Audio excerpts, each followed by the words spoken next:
안녕하세요 여러분, 성공합시다. 이 방송을 들을 때는 여러분은 이제 명절이 끝난 후일 것 같네요. 명절 때 영상을 안 올릴까 했지만 사실 저는 매일 말씀 묵상하는 게 제일 즐거운 일이거든요. 그래서 멈출 수가 없었어요. 물론 편집하는 수고는 있어야 하지만 저 같은 분들이 있으실 것 같아서 제가 기쁨으로 영상을 올렸습니다. 여러분 명절 동안에 게네사렛에도 연락하시고 미션 완료하셨죠?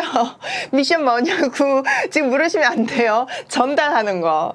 그 순종을 통해서 하나님께서 수많은 아름다운 스토리를 만드셨을 것이라고 상상을 해봅니다. 닭골로 나눠주시면 우리가 더 풍성한 은혜를 나눌 수 있을 것 같아요.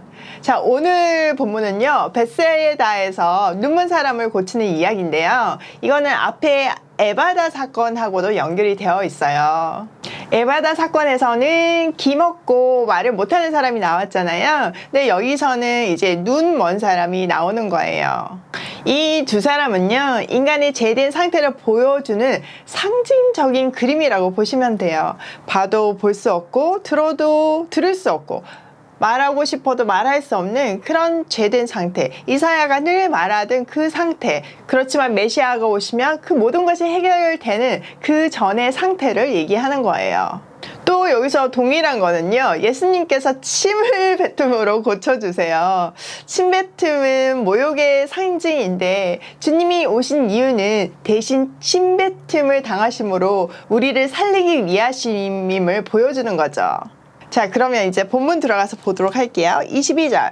벳세다의 이름에 사람들이 맹인 한 사람을 데리고 예수께 나와 손 대기를 간구하거늘. 자, 벳세다에 왔는데 사람들이요, 어떤 맹인을 데리고 오는데 이 사람은요, 스스로 나오지도 못하고 또 스스로 예수님께 낫게 해달라고 얘기하지도 못하는 상태예요. 어쩌면 너무나 절망 가운데서 회복에 대한 갈급함도 잊어버린 그 상태의 사람들을 주위의 사람들이 대신 데리고 와주고 대신 간청해주고 있는 거예요. 우리도 이렇게 해야 돼요. 자, 23절. 예수께서 맹인의 손을 붙잡으시고 마을 바깥으로 데리고 나가사 눈에 침을 뱉으시며 그에게 안수하시고 무엇이 보이느냐 물으시니. 자, 예수님은요, 그 눈먼 사람을요, 거기서 고치는 게 아니라 마을 바깥으로 데리고 나가세요. 그리고 눈에다가 침을 뱉으세요. 그리고 손을 얹으시고 무엇이 보이냐고 물으세요. 아니, 이거 장면 조금 생각해보면요, 사실 두 눈에 침을 뱉는 행위는 굉장히 조금 그렇죠? 뭐 상상하기도 거북할 정도로 성경에서 침뱉음은 저주와 모욕의 상징이에요. 예수님도 이 맹인의 죄된 상태를 저주하시는 거예요. 더 정확하게는 이 맹인과 같은 우리의 영적인 상태를 저주하고 꾸짖는 거예요. 거기서 멈추는 것이 아니라 그 상태를 대신 뒤집어 쓰세요. 자, 우리가 이거를 조금 체크해보면요, 마가복음 10장 34절 보시면요, 그들은 능욕하며 침뱉으며 채찍질하고 죽일 것이나 그는 3일 만에 살아나니라 하니라. 침뱉음을 당하실 거라는 얘기를 하고 있는 거죠. 또 14장 65절을 보시면요, 어떤 사람은 그에게 침을 뱉으며 그의 얼굴을 가리고 주먹으로 치며 이르되 선지자 노릇을 하라 하고 의인들은 손바닥으로 치더라. 여기도 침뱉음을 받는 장면이 있어요. 또 5장 19절을 한번 보시면요, 여기도 있어요. 갈대로 그의 머리를 치며 침을 뱉으며 꿇어 절하더라. 그러니까 예수님께서 이 침뱉음을 받으실 거예요. 우리의 저주를 뒤집어 쓰시는 자기의 역할을 암시하시고 계시는 거예요. 이 침뱉어서 고치는 장면을 통해서요. 주님이 대신 받아주시는 침뱉음의 모욕이 우리에게는 회복과 치유가 되는 건 거예요. 진짜 생각할수록 너무나 감동이에요. 자, 다시 24절을 보시면요, 쳐다보며 이르되 사람들이 보이나이다. 나무 같은 것들이 걸어가는 것을 보나이다 하거늘. 자, 그 사람의 눈에 이제 사람이 보이기 시작하고 나무 같은 것이 걸어 다니는 것 같다고 말해요. 아직은 희미하게 보이는 건 거죠.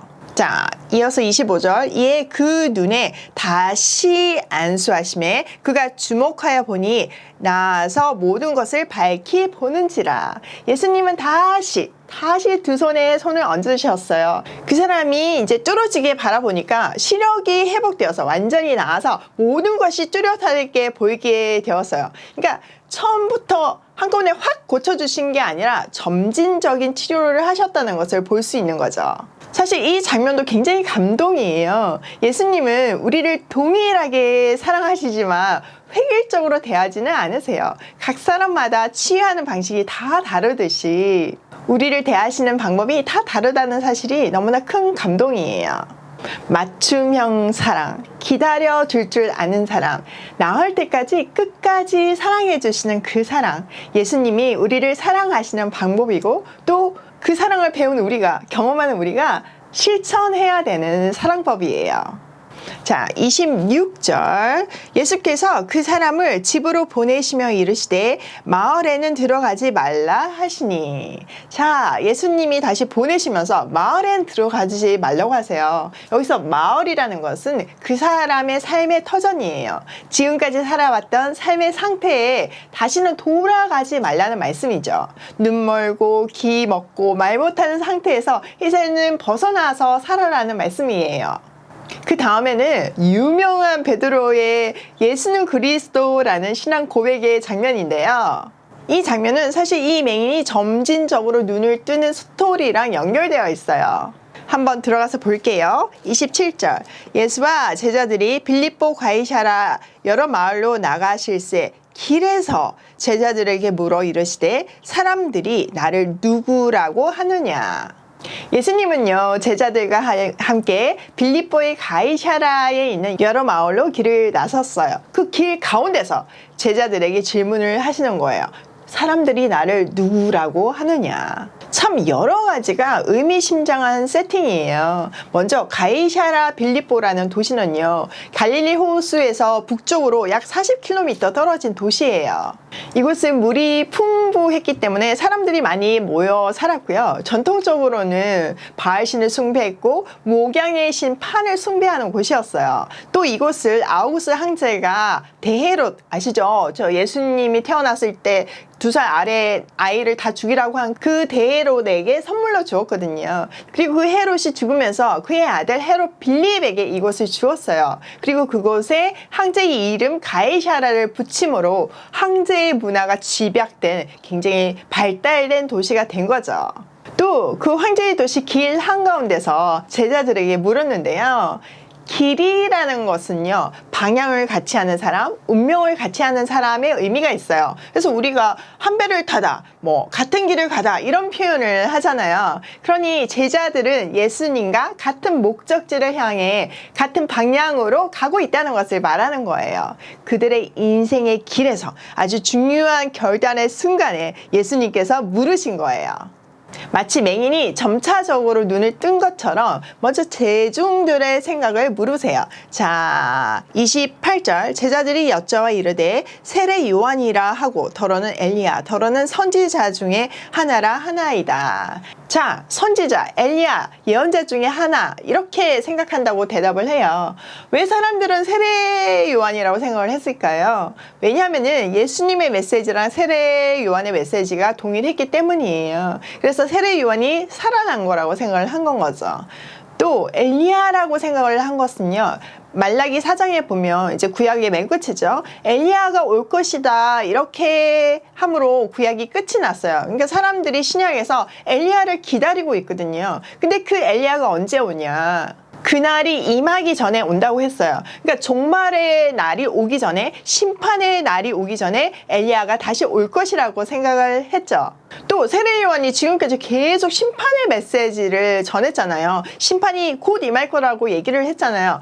그러니까 이제 심판이 곧 임하기 전에 엘리야가 올 건데 그 엘리야가 이 예수님이라고 생각을 한 거예요. 또 한편으로는 메시지가 굉장히 특별하고 평범하지 않죠. 그리고 또 많은 기적을 행했으니까 지금까지 선지자들이 한 것 같이 그 선지자들 중에 한 사람이라고 생각을 하기도 했어요. 그러니까 대중들은요, 아직 예수님을 메시아라고 보지 못했어요. 그러니까 맹인이 이제 눈을 뜨라고 했을 때, 봤을 때 희미하게 보는 상태, 그 상태라고 얘기하고 있는 거예요. 자, 29절. 또 물으시되 너희는 나를 누구라 하느냐? 베드로가 대답하여 이르되 주는 그리스도시니이다 하매. 자, 이번에 제자들에게 너희는 나를 누구라고 하느냐? 이렇게 물으셨어요. 그랬더니 베드로가 100점짜리 대답을 하잖아요. 주는 그리스도시요 살아계신 하나님의 아들이십니다. 이렇게 마태복음 16장에서는 얘기를 했는데 마가는 아주 간단하게 그리스도이십니다. 메시아십니다. 이렇게 대답했다고 기록하고 있어요. 자, 베드로의 대답은 완벽했지만요, 이어지는 행동을 보면요, 베드로도 아직 분명하게 보지 못하고 이제 눈을 뜬 그 상태임을 알 수 있어요. 자, 30절. 예, 자기 일을 아무에게도 말하지 말라 경고하시고 인자가 많은 고난을 받고 장로들과 대제사장들과 서기관들에게 버림받아 죽임을 당하고 사흘 만에 살아나야 할 것을 비로소 그들에게 가르치시되. 자, 예수님께서 드디어 순환을 고지하세요. 많은 고난을 받고 배척을 받고 또 십자가에서 죽임을 당하시고 부활하실 것이라고 분명하게 가르쳐 주시는 거죠. 그리고 그들에게 아직 이 말을 하지 말라고 얘기를 해요. 왜냐하면 많은 오해가 생길 수 있으니까요. 아직 제대로 못 보는 사람한테 선명한 이야기를 하면 오해가 생길 수밖에 없잖아요. 그래서 이렇게 얘기하신 거예요. 자, 32절. 드러내놓고 이 말씀을 하시니 베드로가 예수를 붙들고 항변하매. 자, 조금 전에 베드로의 대답은 완벽했잖아요. 그런데 예수님이 말하는 메시아의 역할하고 자기가 생각하는 메시아의 역할은 완전 하늘과 땅 차이인 건 거예요. 예수님은 우리를 위해서 죽으실 거라고, 우리를 위해서 부활하실 거라고, 사망에서 생명으로 옮기실 거라고 얘기를 하시잖아요. 그런데 이 베드로는 지금 메시아 왕국을 건설해야 되는 거예요. 로마의 압제에서 구원해줄 그 메시아라고 생각을 했는데 죽은다고 하니까 완전 참을 수가 없는 거죠. 그래서 예수님을 밀쳐요. 그러면서 항의하는 거예요. 절대 그럴 수 없다는 거죠. 자기가 지금 직업도 다 버리고 쫓아다니는 이유가 뭐 메시아 왕국인데 지금 죽는다네. 말이 안 된다. 생각 바꿔라. 이 얘기를 하고 있는 거예요. 자, 33절 볼게요. 예수께서 돌이키시사 제자들을 보시며 베드로를 꾸짖어 이르시되 사탄아 내 뒤로 물러가라. 내가 하나님의 일을 생각하지 아니하고 도리어 사람의 일을 생각하는도다 하시고. 자, 베드로를 꾸짖으세요. 그 죄의 상태, 그 눈먼 상태 이런 거를 꾸짖으시는 거하고 동일한 얘기죠.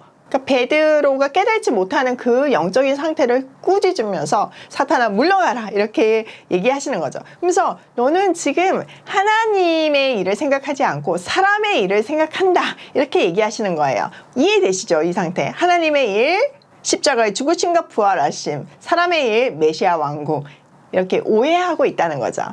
베드로는요 아직 예수님을 자기 욕망의 틀에 맞춘 메시아로 보고 있는 거죠. 눈을 아직 뜨지 못한 상태인 것을 앞에 맹인 설명을 통해서 지금 보여주고 있는 거예요. 자, 34절. 무료야 제자들을 불러 이르시되 누구든지 나를 따라오려거든 자기를 부인하고 자기 십자가를 지고 나를 따를 것이니라. 자, 이때 예수님께서는요 제자들과 무리를 다 불러놓고 말씀을 하세요. 자, 이제 무리라는 단어하고 제자라는 단어가 눈에 들어오시죠. 특히 마가는 그걸 굉장히 강조해서 얘기를 하고 있어요. 그러니까 여기서 제자라는 거는 지금 이미 예수님의 길을 쫓고 있는 사람들, 복음을 듣고 쫓고 있는 사람들, 비록 아직 다 깨달지는 못했지만 또 무리는 아직 복음을 받지 못한 사람들까지 다 포함을 해가지고 앞으로 예수님께서 가야 할 길을 설명해 주시는 거예요. 제자들하고 동일하게. 그러니까 제자들이나 무리나 다 십자가의 길은 동일하다는 것을 얘기하는 거죠. 그 십자가의 길이라는 거는 예수님을 따라오려거든 자기를 부인하고 자기 십자가를 지고 따라와야 하는 길이라고 얘기를 하세요. 이게 제자도인 거죠. 그러니까 예수 그리스도를 뒤따르는 사람들은 어떻게 살아야 되나, 자기를 부인하고 자기 십자가를 지고 따라오는 것이 제자도라는 것을 가르쳐 주시는 거예요. 자, 35절. 누구든지 자기 목숨을 구원하고자 하면 잃을 것이요. 누구든지 나와 복음을 위하여 자기 목숨을 잃으면 구원하리라. 사람이 만일 온 천하를 얻고도 자기 목숨을 잃으면 무엇이 유익하리요. 사람이 무엇을 주고 자기 목숨과 바꾸겠느냐. 누구든지 이 음란하고 재만한 세대에서 나와 내 말을 부끄러워하면 인자도 아버지의 영광으로 거룩한 천사들과 함께 올 때에 그 사람을 부끄러워하리라. 자, 목숨을 구하고자 하면 잃을 것이고 주님과 함께 복음을 위해 자기 목숨을 잃는 사람은 구할 것이라고 말씀하세요. 이 말은요, 사람이요 자기 생명을 유지하려고 아무리 애써 보아도 죽음에서 벗어날 수 있는 사람은 없어요. 그러나 주님 안에서 비록 주를 위해서 순교를 한다고 해도 주님의 영원한 생명 안에서 영원히 살 수 있고 영원한 생명을 얻게 될 것이라는 말씀이죠. 그리고 주님은요, 주님의 말을 부끄럽게 여기면, 지금 세상이 막 크리스찬들을 조롱하잖아요. 그렇다고 해서 나는 크리스찬인 거를 속이거나 감추거나 그리고 부끄러워서 말을 못하거나 예수님의 말을 전하지 못하거나 이렇게 부끄러워하면 예수님도 다시 오실 때 심판의 날에 그를 부끄럽게 여길 것이라고 말씀하시는 거예요. 예수님은요, 이 모든 문명의 최고봉, 황제의 도시 가이사랴 빌립보에서 또 그 길 한복판에서 너희는 나를 누구라고 하느냐고 물으셨어요. 또 이 길은요, 예수님께서 이제 예루살렘으로 십자가를 지시기 위해 가시는 시작점이에요. 그 십자가의 길의 시작에서 그들이 예수님을 어떻게 생각하고 있는지에 대해서 물으신 거예요. 그리고 그 길을 정말 따라갈 수 있는지에 대해서 물으신 거예요. 세상의 가치, 물질 만능주의, 능력, 외모, 지상주의, 우상숭배, 그 모든 문화의 한복판에서 이곳에 머물겠느냐 아니면 나를 따라 십자가의 길을 걷겠냐고 물으시는 거예요. 여러분, 예수님이 메시아라고 100점짜리 답을 한 베드로조차 예수님을 자기의 욕망의 틀에 가두고 정말 그것을 성취하기 위해서 이용하려고 했어요. 자기가 생각하는 길하고 예수님이 가려는 그 십자가의 길하고 큰 차이가 있을 때 예수님을 밀치고 항의했어요. 그런데요, 베드로는 그 모습이 끝이 아니에요. 매일 처음에 희미하게 봤을 때 예수님은 거기서 그냥 멈춘 것이 아니라 다시 만져주셨어요. 그럴 때 뚜렷하게 점차적으로 시력이 회복되었어요. 그도 서서히 주님을 온전하게 볼 수 있게 된 거예요. 주님을 밀치고 주님을 부인했던 순간들이 있었지만 결국 그는 주님의 십자가의 길을 걸었고 주의 나라를 위해서 순교함으로 이 땅에서의 삶을 마감했어요. 전승에 의하면 베드로가 차마 주님하고 같은 방향으로 십자가에 달릴 수가 없어서 십자가에서 거꾸로 매달려 죽었다는 얘기가 있잖아요. 그 정도로 그는 성숙과 성숙의 거듭함으로 그 십자가의 길을 즐거이 달리는 그런 아름다운 주님의 제자가 되었어요. 그가 그런 아름다운 인생을 살 수 있었던 거는요, 주님께서 그를 포기하지 않으시고 실패하고 좌절할 때마다 다시 고쳐주셨어요. 다시 붙들어 주시고 다시 일으켜 세우셔서 눈을 열어주셨어요.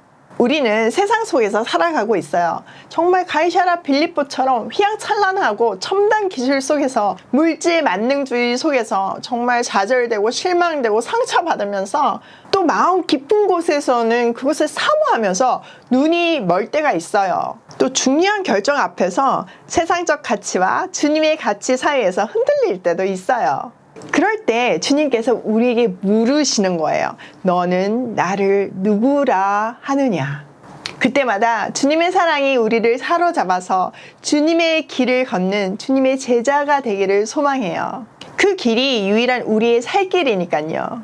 사랑하시되 끝까지 사랑하시는 주님이 우리가 십자가의 길을 완주하게 하실 줄 믿어요. 오늘도 나를 부인하고 십자가를 지고 주님 따라 고고싱 해요.